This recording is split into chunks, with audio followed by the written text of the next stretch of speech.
आज के वीडियो में पाइथियम का जीवन चक्र अर्थात लाइफ साइकिल ऑफ पाइथियम के अंतर्गत सेक्सुअल रिप्रोडक्शन या लैंगिक जनन को समझाएंगे।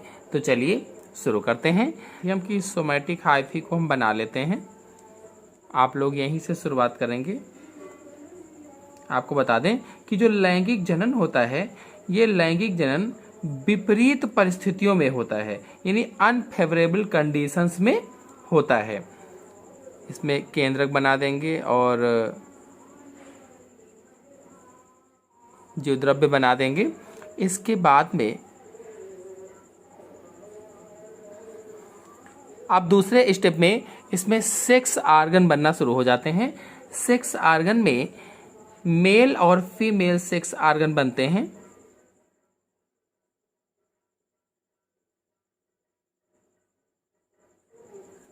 ये सेक्स आर्गन हो जाएंगे, यानी डेवलपिंग ऑफ सेक्स आर्गन हो जाएगा। ये हो जाएगा सोमैटिक हाइफी, और इसके बाद इसको आप लिख सकते हैं कि डेवलपिंग ऑफ सेक्स आर्गन।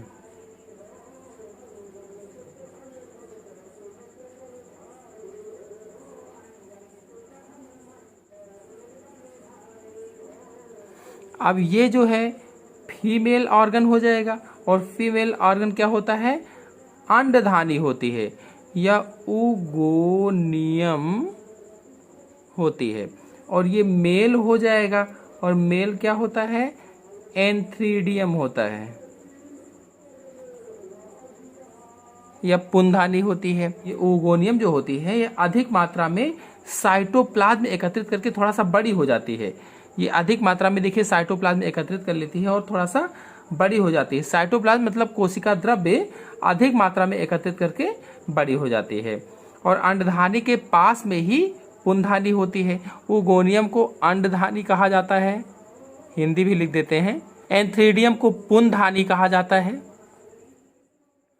अब अगले स्टेप में क्या होगा कि ये और ज्यादा मेच्योर हो जाएंगी, तो आप इसको अच्छे से मेच्योरेशन की स्थिति को बना सकते हैं।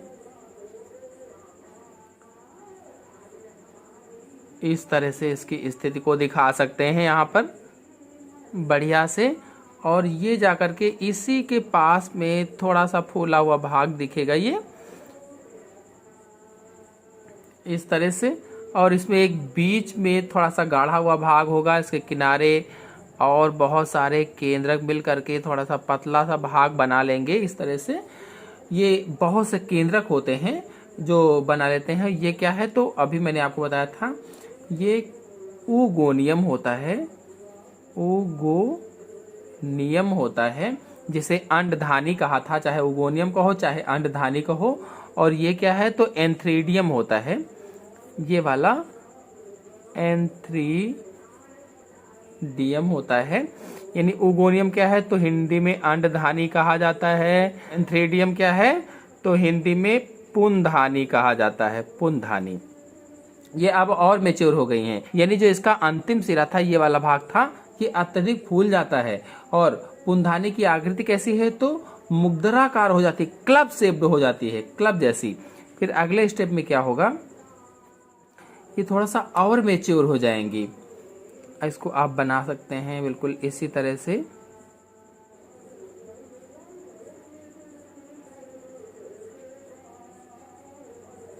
और यहीं से इसका जो नर जनन तंत्र वाला है थोड़ा सा और बड़ा कर देंगे, और इसके बीच वाला केंद्रक बनाकर इसके चारों ओर केंद्रक आपको बना देना है। आपको बता दें, जब ये मेच्योर हो जाती है ओगोनियम पूरी तरह से, तो मेच्योर होने पर या परिपक्व होने पर बीच में जो गाढ़ा सा भाग दिखता है, इसको दूसरे कलर से आप दिखा सकते हो। ये वाला जो बीच में गाढ़ा सा भाग दिखता है, इस गाढ़े से भाग को ओस्फेयर कहा जाता है, ओस्फेयर कहा जाता है। और ये जो किनारे पतला भाग होता है, इसे पेरीप्लाज्म कहा जाता है, पेरीप्लाज्म। या आप कह लीजिए कि जो गाढ़ा सा भाग होता है, इसे ऊप्लाज्म कहते हैं, ऊप्लाज्म कहा जाता है। और जो पतला सा भाग होता है, इसे पेरीप्लाज्म कहा जाता है। जो किनारे वाला भाग होता है पेरिप्लाज्मा है, बीच वाला भाग क्या है, ऊप्लाज्मा होता है। इसी तरह से जो पुंजधानी होती है, पुंजधानी में कई केंद्रक होते हैं। पहले शुरुआत में कई सारे केंद्रक होते हैं, लेकिन जब ये मेच्योर हो जाती है, परिपक्व हो जाती है, तो केवल इसमें एक केंद्रक क्रियाशील हो जाता है, से सभी जो होते हैं वो नष्ट हो जाते हैं, खत्म हो जाते हैं। अब देखिए ये अब मेच्योर हो चुकी हैं।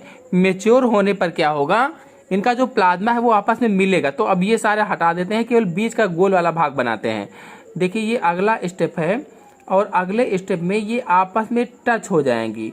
इनका जो प्लाज्मा है ये मिल जाएगा, आपस में मिलना शुरू हो जाएगा।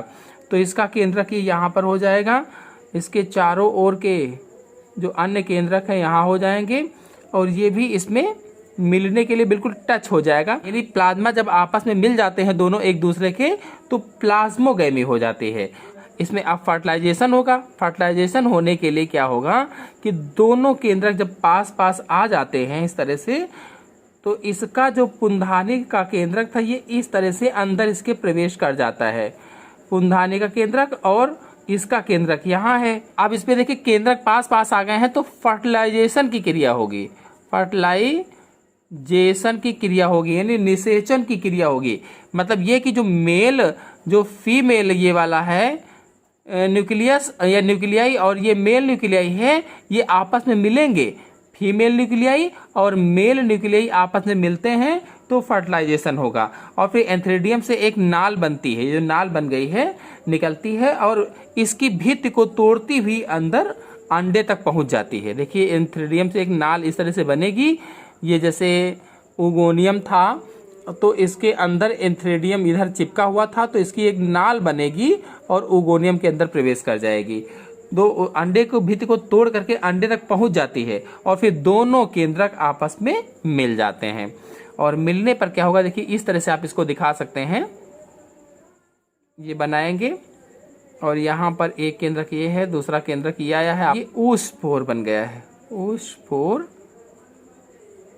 बन गया है, यानी ये जायगोट बन गया। एक तरह से आप इसको जायगोट कह सकते हैं। जायगोट का निर्माण हो गया है। ये आप एक लेयर और बना सकते हैं इसमें। और जो जायगोट होता है ये डिप्लॉइड होता है। जायगोट कैसा होता है, 2n होता है। से सभी n थे, यानी हैप्लॉइड थे, लेकिन जायगोट कैसा है, तो डिप्लॉइड होता है। अब इसमें जायगोट बनने के बाद देखिए अंकुरण होगा, और अंकुरण बनने के बाद में क्या होगा, अंकुरण हो करके सेम वही प्रक्रिया जो एसेक्सुअल रिप्रोडक्शन में हुई थी, ये बाहर की ओर इसका जो प्लाज्मा है निकल आएगा, जीव द्रव्य निकल आएगा, एक भित्ति से घिरा रहेगा, और फिर ये भित्ति क्या होगी, टूट जाएगी। और टूटने पर ये जितने भी स्पोर्स हैं इसको क्या कहेंगे, इसको क्या कहेंगे, जू स्पोर्स कहेंगे। जू स्पोर जो हैं ये बाहर बिखर जाएंगे, और फिर जब ये बिखरेंगे तो देखिए ये एक जूस्पोर हम बनाते हैं, ये इस तरह से होगा।